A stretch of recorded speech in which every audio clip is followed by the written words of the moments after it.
Good afternoon, everyone, and welcome to our Fall 2024 Tech Internship Panel Discussion. My name is Ming, and today I will be your moderator for today's event. We're very thrilled to have you today, both in person and online, for what promised to be an insightful and inspiring discussion. Today, we're going to hear from some of our amazing students who have secured internships at top companies like Apple, Bloomberg, Tishman Speyer, AIG, and more. They'll be sharing their experiences, strategies, and advices on how to successfully land and excel in tech internships. Before we dive into the panel, I would like to introduce our two special guests today who would like to provide some opening remarks. First, please join me welcoming Dr. Theodore Brown from the Department of Computer Science to offer a few words.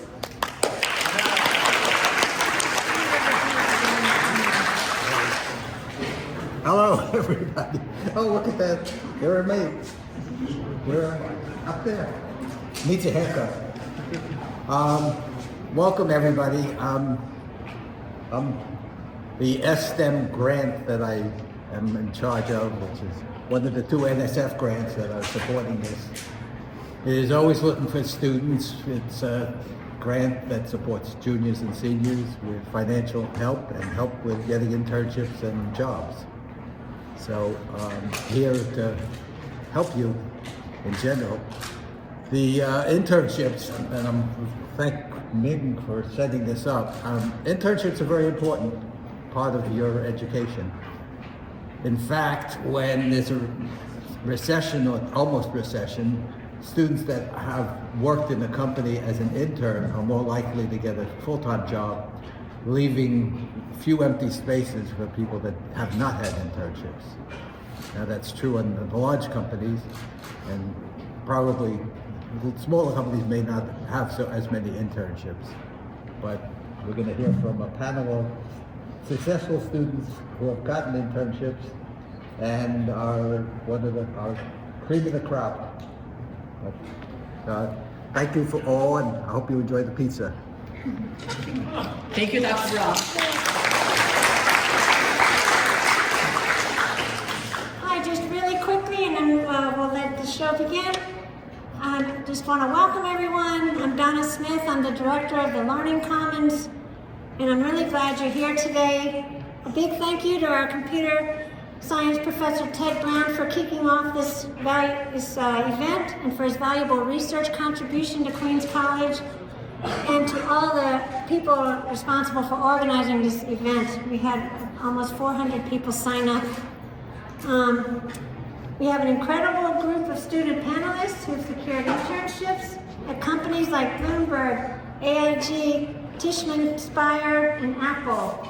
And I can't wait to learn from them and hear their experiences. I'm also proud to say 2 of the panelists are or were tutors at the Learning Commons, and I hope that their experience working with us contributed in some tiny way to their success.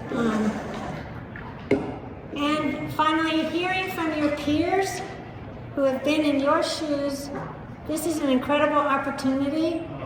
Do yourself a favor. Listen closely as they share their journey and offer valuable advice on handling interviews, navigating the job market, and landing internships and jobs. So without further ado, let's give our panelists a warm welcome.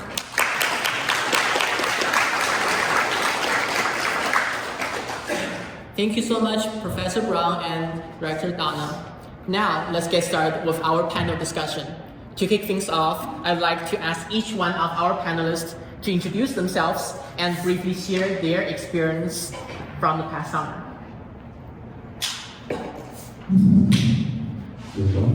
Hello. So my name is Tishman. I was a past intern at Bloomberg, software engineering intern, and this summer I'm returning full-time software engineering. Don't know what team yet, but we're the team matching process. And yeah, it was a great summer. I was working on some AI stuff within Bloomberg Law website.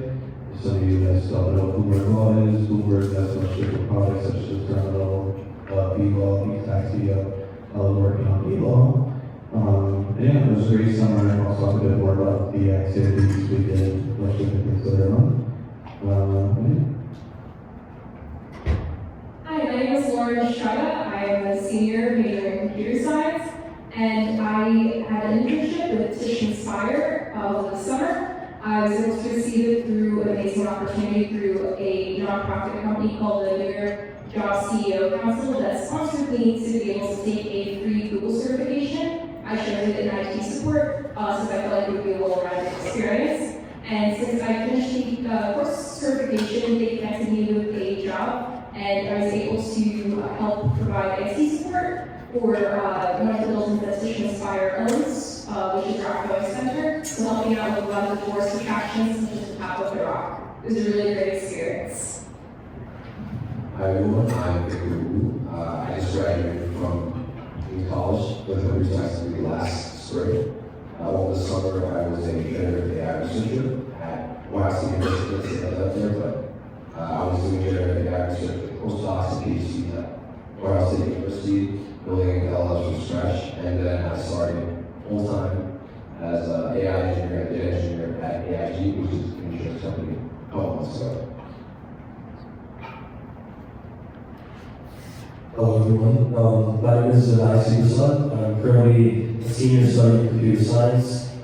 This summer I spent interning as a software engineer at Apple, working under the Apple Services organization.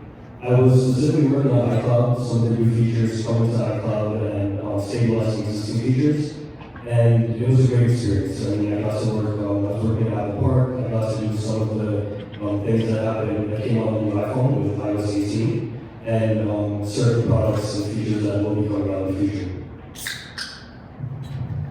Hello everyone, my name is Carlos, and I spent the last majority of the spring semester working for Apple as a QA engineer for the mass storage team. And in short, I was working testing out all external media that connects to your Mac, iPad, and iPhone, and I had a chance to work also on the newly launched iPhone 16 alongside the iPad Pro, so many of the devices you're using, there was some testing all that storage behind it. It was a really good experience, and I learned much more from my mistakes and the actual work that I did, which was also very fun. But I learned a lot, especially from the things I wasn't able to achieve. Thank you very much, panelists. Now let's dive into some questions that are on the minds of many students. We'd like also to kindly remind you that to hold any follow-up questions until the Q&A section later to help ensure the event runs smoothly. With that being said, let's begin with the first question. What do you do as a tech intern on a daily basis?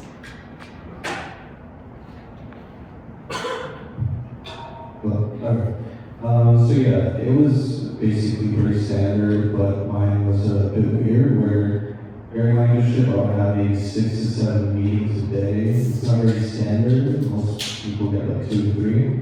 But since I was working with Bloomberg Law and working with a bunch of different teams on AI, legal, things like that, I just always had a bunch of different meetings. But first, my day would start off around like 9 a.m. We have a pantry on the 13th floor that has like a bunch of very uncensored snacks and things like that. So I would go up, get breakfast, start work around like 10, I ate for like an hour. And then I'll have my first meeting around then, just daily stand-ups, and what we're going to do, challenges we're facing, things like that. And then after that, I'll just start doing my work. And I would have my meetings here and there. And I would hand off around like 5:30. And yeah, it was not really standard, but you can expect to have a lot of meetings in a full-time role. For me, I'm not really a type of person who likes to be behind a desk all day, and I feel like my IT position was a little bit different in the sense that I wasn't necessarily just doing pure coding or software engineering. I was a lot of times out in the field. We would have to, when I first got to the Rock building, I would have to perform QA, quality assurance checks, to make sure that all the equipment was running, because a lot of the tourism business, our flow center really relied on a lot of technology. When it came to that blue screen outage back in July, it really affected us really bad. When I got there, I was like, oh, this is not going to affect us. And all of our computers were down, all of the active systems in the gift shop were down, no one could buy tickets. requests. So it was very important to do a lot of quality assurance checks. And throughout my rest of the day, I would handle service tickets. We had like a place to document that, so I would know how to document certain things. And at the first few weeks, I would shadow some of the members that were more experienced than me in order to actually understand like, how to accomplish a lot of these tasks. And as I got more experience, I was able to handle these tickets on my own. So I felt like it was a truly rewarding experience in that way, and it gave me a lot of different tasks that every day wasn't the same thing. I was always going to be expecting something completely different every single day. So that was kind of how like they kind of was over the summer. Yeah, for me, I'm in a full-time role, so especially on the data side of things, in terms of heavily regulated, so I have a lot of meetings to talk to the architecture teams, business requirements teams, and really try to develop AI requirements around that, and work around software engineering teams and data engineering teams to build AI requirements and AI solutions to some of the products that we want internally, and that's just a lot of meetings, a lot of like deep work to think to yourself about building, especially in cost solutions that are in a heavily regulated environment like AI.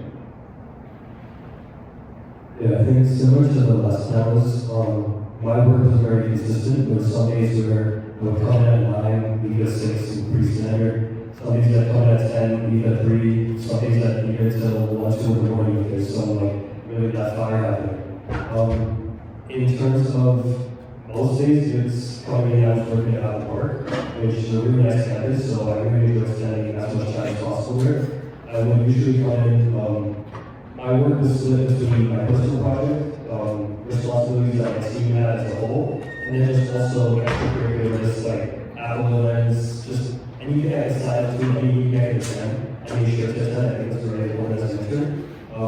You end up learning a lot just by speaking to people outside your team, networking, one-on-ones and everything like that. So there were weeks where, again, it would be 50-50, just kind of onboarding and team responsibilities. There were other weeks where I just let my team know that I wouldn't really be able to help because the priority is my team project or my personal project, and I'm spending basically all my time on that. So it really fluctuated, and especially related to the time of the internship. Towards the end, I was basically only working on my personal project, coding almost all day, but towards the start, it was mostly just onboarding and team building and things like that. So on a daily basis, my job assistant was doing 3 major components. First was the manual queuing part, where I needed to pull devices and put it into tests like a regular customer would do. Pulling and uploading media, that wasn't the most repeated part of my job. And the most exciting part was to assemble the devices into massive clusters to run automation on it. It was all 2 parts, like manually assembling all the devices together, putting them all through a host, and then running all these automations that I would do on a console using a specific proprietary technology that we had in the team, which was based on the console and Python. But I did not spend much time coding or doing anything new for this systems. It was very exciting to find bugs and report things that were happening and then see them fixed like weeks after we were working. That was one of the most fulfilling parts of my daily jobs. Thank you, panelists. My next question is, are there any internship opportunities for students with no or minimum experience? Yeah, I feel like that's any internship, you're there to learn, and you don't have, I think it says in the preferred qualifications, it's preferred that you do have experience, but that's not the minimal requirements. You're not required to come in with any experience. But I definitely think some experience helps to get in. If you want to do it, you can do it without any experience.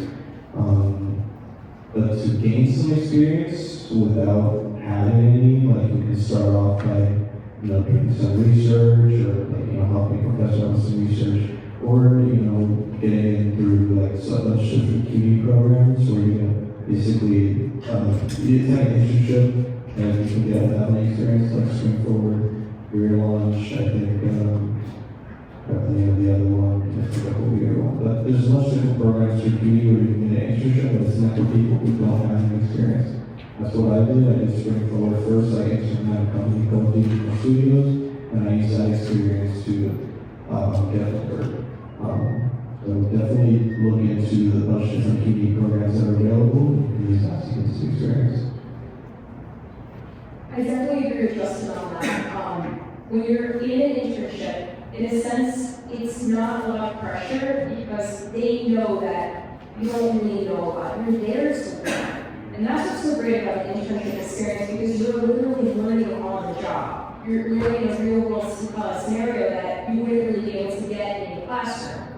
On that note, definitely apply for internships. Even if you feel like you might not meet all the qualifications or anything, it definitely still pays to still apply to them. Definitely Spring Forward, as you said, was a very great opportunity. It's taken students with no internship experience at all. But I also would also recommend the New York City Job CEO Council. They were the ones who actually got me the opportunity. You can actually connect to their talent network and they will send you tons of different opportunities. They provide resume help, they provide interview prep, all sorts of things. And overall, their goal is to try to get as many students from schools like CUNYs into all these big tech roles, but partnering with like big name companies, like some of the companies that we're part of. And honestly, they provide these opportunities that you might not have been able to get otherwise. And it's really great because I feel like it really kind of breaks down barriers that make these like big internships seem unattainable, when really they're very possible to get and you can benefit a lot from it.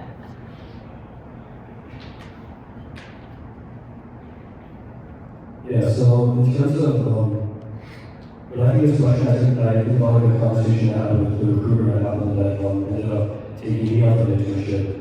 Asked them in terms of what do they like to see in experience. And she mentioned anything that shows that you don't just show your classes, get your grades and go home, whether it's projects, whether you're working on, whether you're working retail on the side like I was doing. It shows just some type of initiative. And it really just comes down to how you're marketing yourself. You almost have to sell yourself to that recruiter.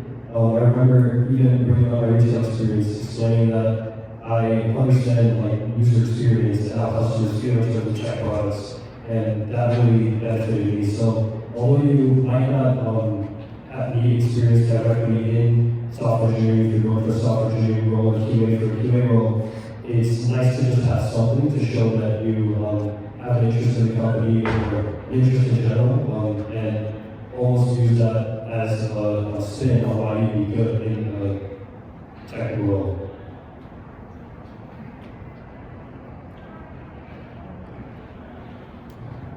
So yes, summarizing what all the shared, I feel myself as an QA engineer at the time, and I had no experience really doing any QA, but as I shared, it's very important also to show how you are at work, how committed you are to do things, and the capacity you have to learn. You don't really have to grind 1,000 problems just to learn that internship. You also have to work on your behavioral skills. Most of the interview I had when I landed this sort of experience was based on how would I approach certain situations. My manager gave me certain scenarios and what would I do in those scenarios, and I think that shows that, hey, I may not know all the answers, but I know where to find them, I know where to look. And that's also something that many employers look on people. Because nowadays all information is the internet, is the ChatGPT, the generative tools, but the human part is what many companies like Apple value. So it's a skill that I think even if you don't have any experience working on any tech company, other companies will be looking for those type of skills and behaviors. Yeah, sorry for breaking the word, but honestly, a lot of it, if you have no experience, it comes to like having the curiosity and desire to build things, and like hackathons, personal projects, getting users for your website or for whatever product you're building is always a big plus. And I know a person who was a baker for 11 years. He went to culinary school, only baked his entire life, but he was using Python and data science tooling in the back end to help him run his baking business. And after 11 years of doing that, he got a lot of skills from that. And he didn't go to any traditional schooling, and he applied for JP Morgan's data science program. and he got it first try because he had the skills. He didn't necessarily know the fundamentals of like computer science and things like that, but he applied his skills in a real world scenario, and he was able to gain tangible skills that JP Morgan wanted him, and he's still JP Morgan for like in the past 4 years. He's been in data science role for JP Morgan. Thank you, panelists, for your amazing answers. We have 2 more questions we have prepared, and we're going to transition into the panelist Q&A, where we're going to be able to ask them more questions. So my next question is, how did you land your dream internship offer? Is it really all about projects, resumes, and LeetCode? I would say that for me, I had a bit of a different resume where I had mostly like leadership and projects on the resume, which some of you know I found overall, and I feel like hosting this today, networking us, getting some people that one really did stand on the resume, and 2 that really helped me within behavioral interviews. And that's something that a lot of people don't really take into account. They just think, oh, I can answer like 200 different LeetCode problems so that I can do them in the technical, but then they don't compare with the behavioral. So that's something that definitely should be taken into account. And then also with projects, you need to be able to show that you can actually build things. Your 211 8 Queens problem isn't going to get you into Google. Freshman year STEM program maybe, but if you're a sophomore, junior, senior, that should be in place with something that you actually worked on by yourself or in a team. And the best way to gain project knowledge on a team would be like participating in hackathons, a bunch of different things like that, which is a big step in the direction, which you should be practicing projects. That's something that I really do, participating in hackathons and I gain more of that knowledge.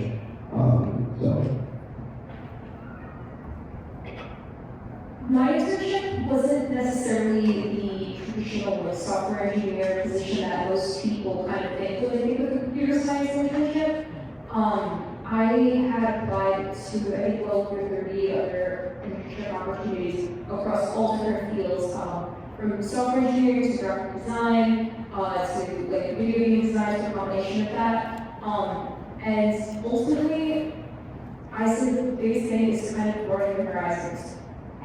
Maybe you do want to just have like one specific job that is your dream job, but it doesn't mean you can't apply to other things too.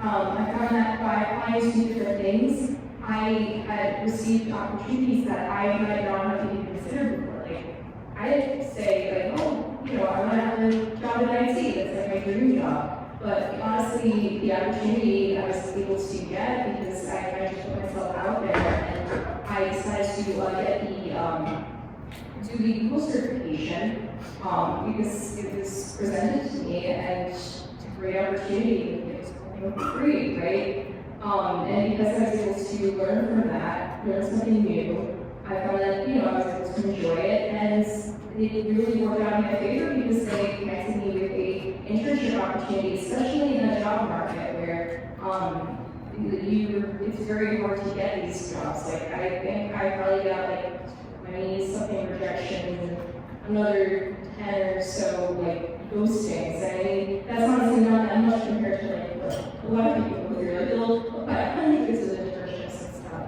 But honestly, just keep going and honestly try things that you might not even think about. It's not always, you don't have to go straight for like Google, Apple, like big FAANG companies. You can do all different things. And that's what's so great about computer science, especially. It's so versatile. So definitely broaden your horizons, try new things. You don't have to settle for just one thing. And just, be open to learning new things because, well, you want to be able to get projects and LeetCode. That's only one way, one avenue to go down. And there's lots of other things, especially if that's something that you might not necessarily enjoy or find that you want to do. You don't have to limit yourself. I think about that, going back to like, honestly, your personal projects or like any project that you can like fully deploy and has users is something recruiters want to see. Like, if you want to get into a big company, like that's cool, but if you don't, you just sponge off of that and utilize that to learn to get users used to generate revenue, to kind of, I don't know, a startup, honestly. It kind of acts as a startup. And one of the things that, at least internally, when we're looking at talking to recruiters and looking at resumes, is like, can you build something quick? Can you build something reliably? Can you build something that people want? And can you build something that solves a problem?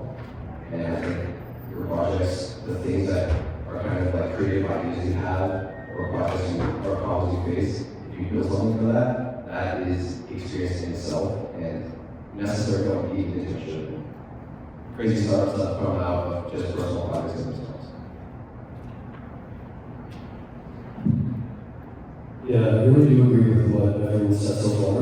I do want to emphasize connections. I think connections are probably the most impactful thing in my career specifically. I started retail at Walmart at 16. I was at Best Buy my senior year in high school, and at Best Buy I met an Apple employee. And that Apple employee eventually got me into retail, which then got me to experience with the Apple Vision Pro and then my internship. So a lot of my, almost every single step of my journey along the way is people that I've had, either mentors that do positions on other teams, or just people that thought I would be a good fit for Apple and recommended me. And I think connections are, well, projects, really project doesn't really call all of that has to be really good too. But connections are what can kind of bring us to the next level and make the whole process a lot easier.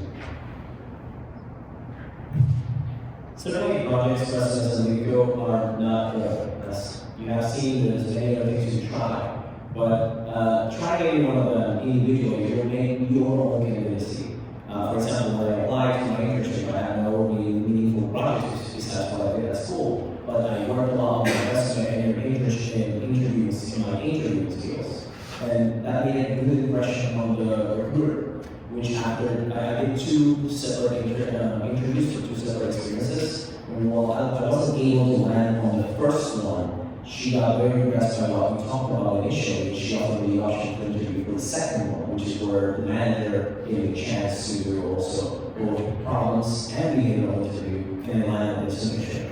I think also the story behind all this is that you should not give up, but also think that it's not about doing 1,000 projects or 1,000 problems or doing that. It's a combination of little things that you can do with your own skills and apply them towards the things that matter most. Like, okay, the recruiter may want someone who seems reliable. This person may not know how to solve a 1,000 problem, but how can I make a good impression so more opportunities to recruit? And I also thought that was only for super highly skilled, years-long, tenured people, and imposter syndrome came up. But turns out I was able to do it. I landed the internship, and here I am. And soon will be one of you.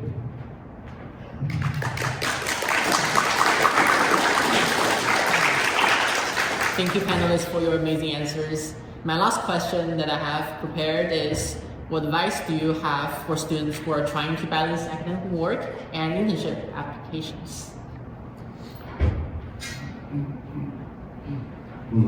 I can't really give a good answer to this because I was kind of sick with it and just kind of did LeetCode all day.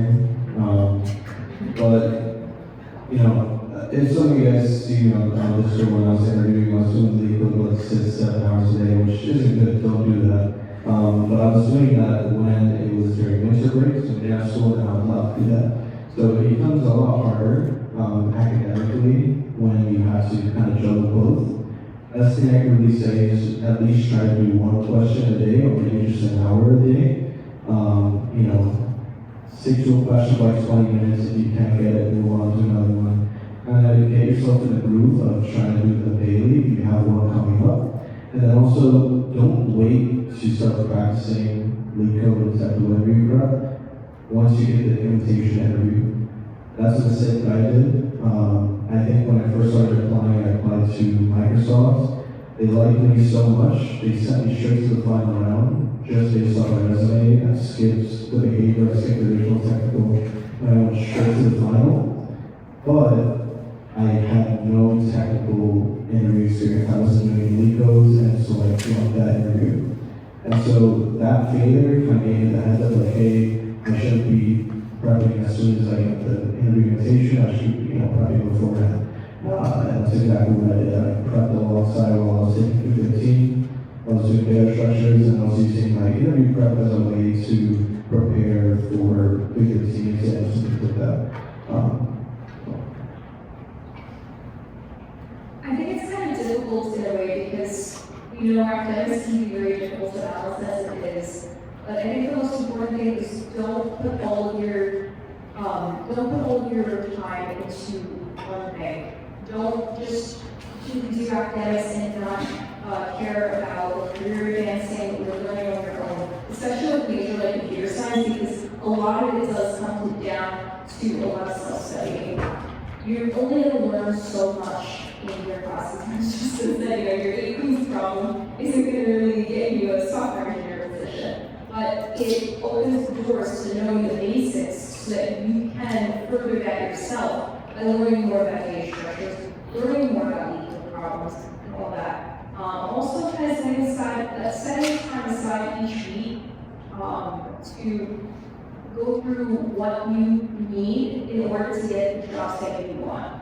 Whether that means going through LinkedIn and applying to every job that you see, doing some LeetCode prep, doing projects, kind of set up a consistent schedule, because when you set up a consistent schedule, you'll be less likely to break it. And it'll kind of help you balance things out with school. So that way you're not just like, oh, this is just another thing I have to do. I don't have enough time to do the whole schoolwork and the LeetCode prep or the career prep. So even if it's just like during the weekend, like setting aside just a few hours, maybe this day and that day of the week, and kind of making it into a habit and committing to it, because in the end, it's going to be a big commitment, but it'll pay off in the end. So you got to make sure it's something that you're going to enjoy and not get burnt out about. I definitely agree with all of that. This is something I probably should say. QC staff, please close your ears. It's okay. Let's see. I don't need an A to pass the class or pass the C, so I think, at least for me, I decided to, I was doing internships during spring and winter and fall semesters, and I took that knowing that I'm going to sacrifice some academic or personal life, deciding which one is better for me, and being okay with being okay about doing it. At least I have an internship, I'm doing something to increase my chances of getting internships or working on other things that matter, at least are higher priorities for me. And it is a sacrifice, and I think that's something that needs to be aware of. It's going to be a trade-off to have good academic grades or have more time to prep for interviews or prep for projects or do whatever you need to get where you want. And there is going to be a sacrifice, and that trade-off needs to be made.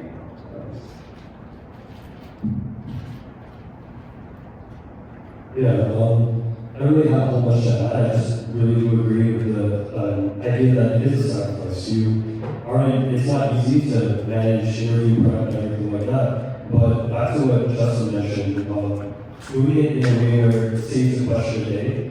I tried that for the first time I did interview prep, and I was not consistent at all. I ended up just cramming as much as I can the week before the interview, and it worked, but I got pretty lucky with the questions I was asked. I went from that second technical interview I had with Apple. I was really prepared. I spent months before just knowing that interview season's coming up around this fall time. I did LeetCode consistently, not a whole bunch, still only 2-3 questions a week, but slowly that added up. And I did still cram, but cramming and that prep that I had before, it was just another level of confidence that I had with answering those questions where I felt like regardless of what they asked, I would still see something similar or some idea of how to start. So it really is just being, taking the initiative to start early, and you don't have to do it all at once. You can just starting slow is better than not starting at all. I know you were setting a life for me, but I'm the one who's learning from the amazing people right here with me, because balancing lifetime school is definitely not easy. But I would say something that got me here and has taken me places, and it's seek feedback. Because that's something you can always do, it takes almost no time, and people in all places, could be your professor, maybe a family member who's already working, even if it's not in tech, seek out feedback, ask someone to review your resume. One of the things that I also think is important is that if you're here in QC, normally in the hours and this kind of workshops and stuff that you can attend, some of them are remotely, you can see feedback on your resume, your interview skills, so they take almost no time. And as I mentioned before, this is something that sometimes is overlooked, because we're very focused on knowing every single data structure, or every single problem, or every single situation. And it's our own personal way of interacting with managers, with recruiters, with work. But seek out feedback is something that will take you places. So ask everybody who thinks it, who you think may give you some great advice also. Don't think you should really do it. Let's give a round of applause to the panelists.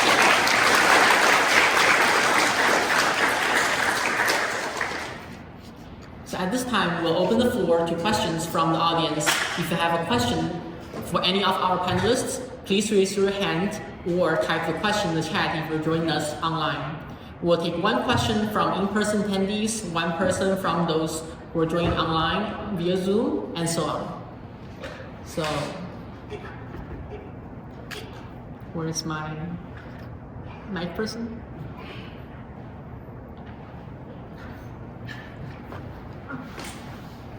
So let's get this on.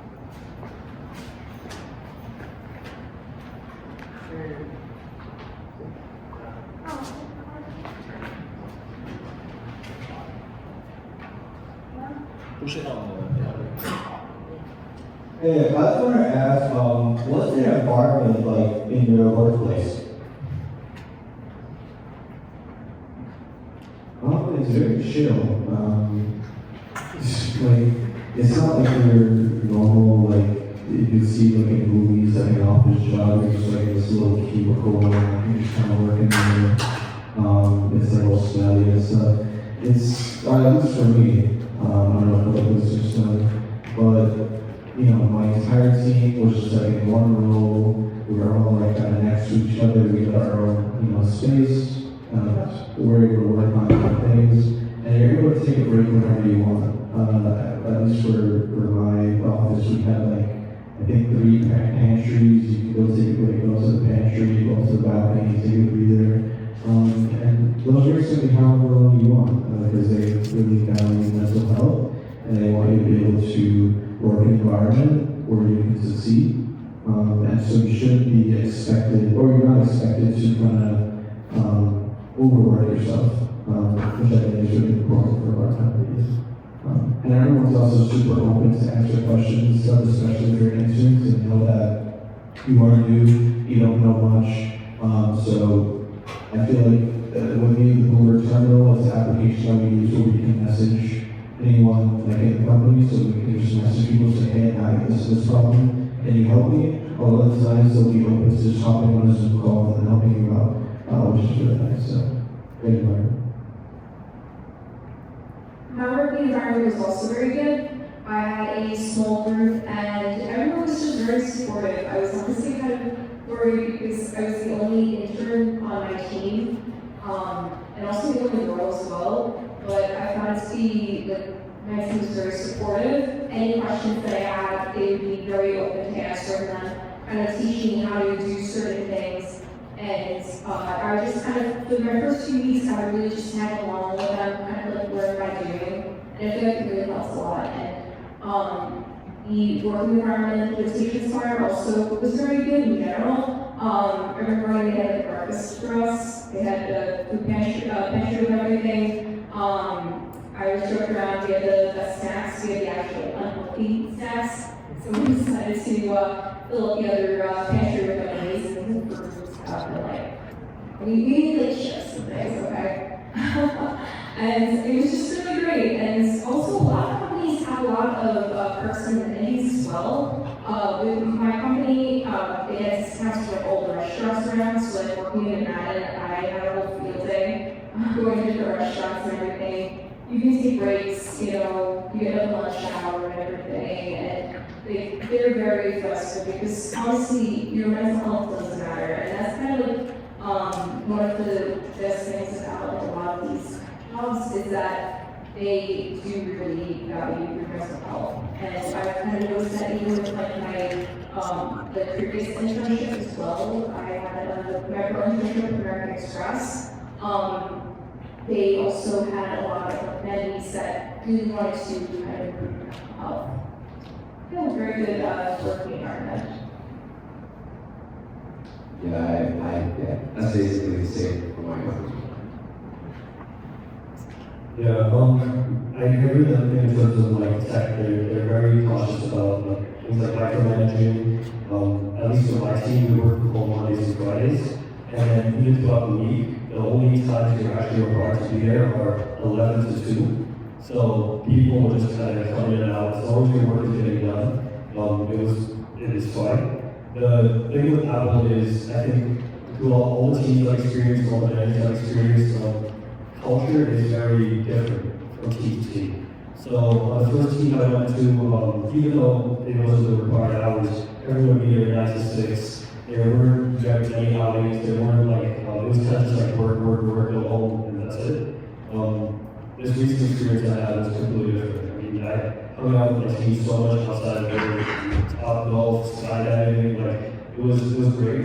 And it kind of, for a little bit, feels like those day in the life videos that used to go viral with like, oh, you go and you play ping pong and all this stuff. But parts of it did feel like that. You have really cool amenities, you have the fitness center, you have all these like things that I really enjoy. And even, especially because you're into, I guess we just want to show you all the best sides of Apple. So we had private concerts, we had mixer events, all like the crazy stuff you see. But at the same time, there was that, you are expected to finish all your work. And I think those videos don't show all of it, because they show the fun parts of it, and they don't show the days where you're sitting down coding till like 10, 11 hours a day, or when there's a fire, you just have to stay back, and that's happened multiple times too. So the environment, again, is very team dependent, but as a whole, it's very good. Wow, similar, yeah. So my workplace was a laboratory. I did lots of manual work, assembling SMH 4 million devices. I wasn't specifically in the office, but the other engineers who had their own cubicles, they spent time at the other parts of the building in their own offices. My team was very small, 4 people, and each one of them did different set of things. My job was very hands-on, so I spent Monday to Friday all week in the lab, but also not flexible hours. As long as I was able to complete my tasks, everyone was very hands-off, very flexible. No one is on your neck really 24/7. You should do this, you should do that. As long as you're focused on the things, and that's something I really like, kind of from really original environment where I need to be clocked in, clocked out at the minute. So that's something I appreciate.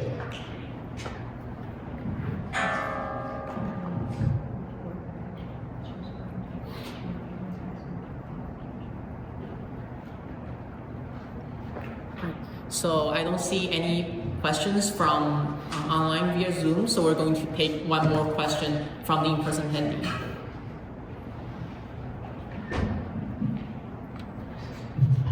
I have a question about the programming language choice for LeetCode. Because I'm curious, I asked this question to so many people. Some of them tell me that they prefer to use Python so that it's easier for them to code, so that they can spend more time on the logic part to solve the problem. And I also saw, some people also tell me that because they want to be, for example, a Java backend engineer, so they do all the LeetCode questions in Java. So I have a question that when you do the LeetCode questions for the preparation for the interview preparation, what language do you choose and why? I use Java when I did LeetCode. Or like the interviews, if you're cool, you also use Java. Java's cool. This sucks. But it's not really dependent on the role, because for most companies you go to, they'll be like, you can, the coding language short interviews like not sick, you can, is that the right word? I don't know. But you can do it in any language you want. Some cases, like for example, on Microsoft interview when I did it, I was doing it in Java, but the question was like, by the way, you can't do this in Python because there was a cheat code in Python that just suited online, so that you can't do it in Python. So sometimes it depends, it's mainly up to you. For example, me, I coded in Java since 10th grade, so I prefer Java, and that's why I stick with it. People tell me to go Python, I don't like Python, so Java. I use Python, but that's because I'm a data scientist engineer, so that's like my entire language, basically only say it. But I would say stick with what you're comfortable with. I would, like, Java is definitely more wordy than Python, but if you know the language like the back of your hand, I wouldn't give it up entirely just to move to a more easier language. As Python compared to Java. You're very good at Java, just stick with Java.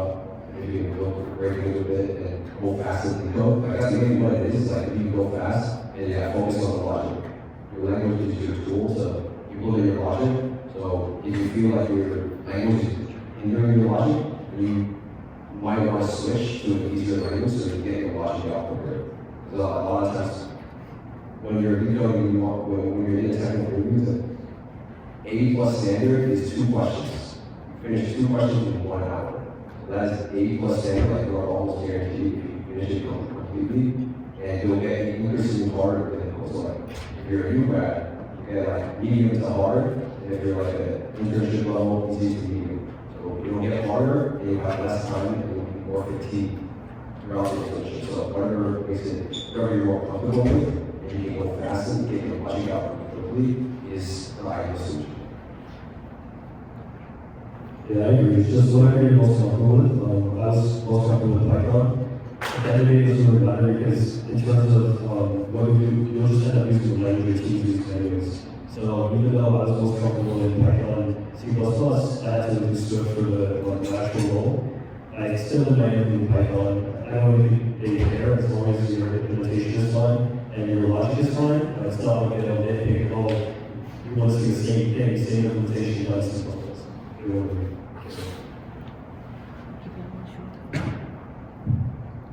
So can we have a question from someone from the back?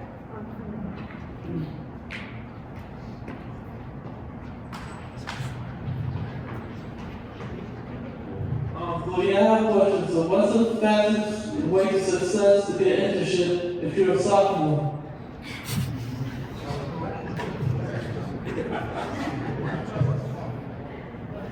If you don't have any experience, go to the sophomore programs like Springforward, Year 1, they really help me. That's why I did sophomore year. I actually started CS in my sophomore year, so I was behind everyone else in their Springforward. That really helped. You can also apply to freshman and sophomore programs like Google and programs that you can go to and apply under students and sophomores. And then also CodePath is a really good resource. Use CodePath if you're a sophomore. You don't have to be a sophomore, but CodePath is also a really good resource. Also, just as a reminder, Hurry Launch is accepting applications right now. So, any other? There are a lot, yeah, I was just gonna say there are a lot of like companies that are looking specifically for first and second years. Like NVIDIA has Ignite, you have STAR, like all of these, search up like first and second year programs for these companies will apply to. And usually they'll show up and you just apply. If you're not looking for anything crazy, you know your first and second year, so once you pass, it'll probably be technical, it'll probably be easy, 1 or 2 rounds, but a lot of them will have search up whatever company. If you search up like first or second year programs, will usually have it. If they don't have it, then. So because of the time limit, we can take 2 more questions and we'll have to conclude the event. So, yes. What would you do? What do you guys do to overcome the fear of putting yourself out there, networking, marketing yourself? Because I feel like that is really what gives you the chances of getting an opportunity to the next level. So what do you do to overcome that fear? My experience is a bit different because I got over the fear of like public speaking when I was taking 211 over the winter, when I was hosting like 3 interview sessions in person online, and I started to do that for 212 as well. And that kind of gave me like more confidence in public speaking in the front area as opposed to more club events and networking events, and that just kind of did that for me. When I started at 211, nervous, but then as I did more, that I was able to practice that skill. It was just some way to practice that skill.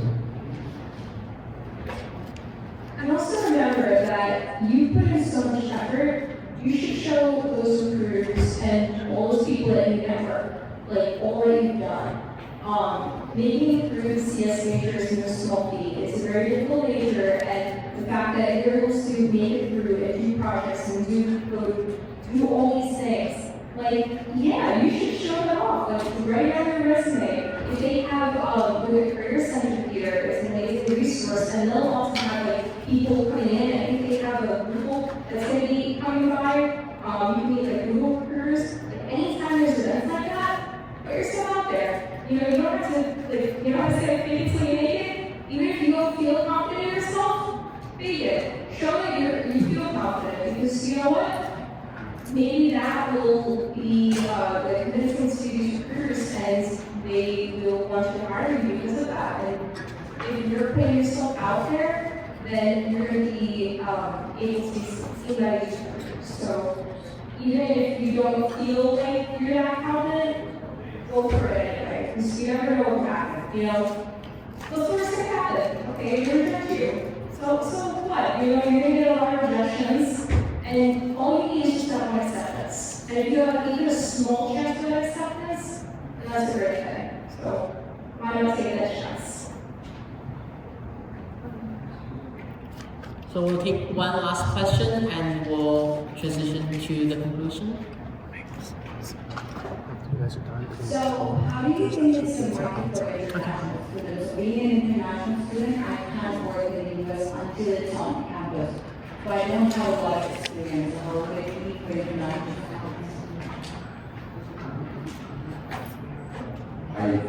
That's a very tough question. I know some companies do have one visas that they sponsor their international students who very hard to get, very competitive.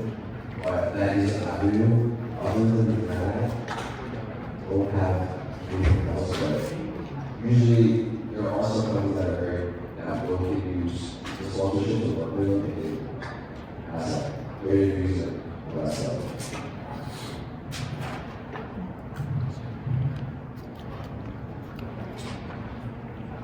Although I don't have much very concrete advice, a lot of interns at Apple were international students. They were mostly in their master's program under that same thing here. But I would say another big thing is a lot of those people end up moving into management, moving into some type of leadership, and they like providing those opportunities wherever they can.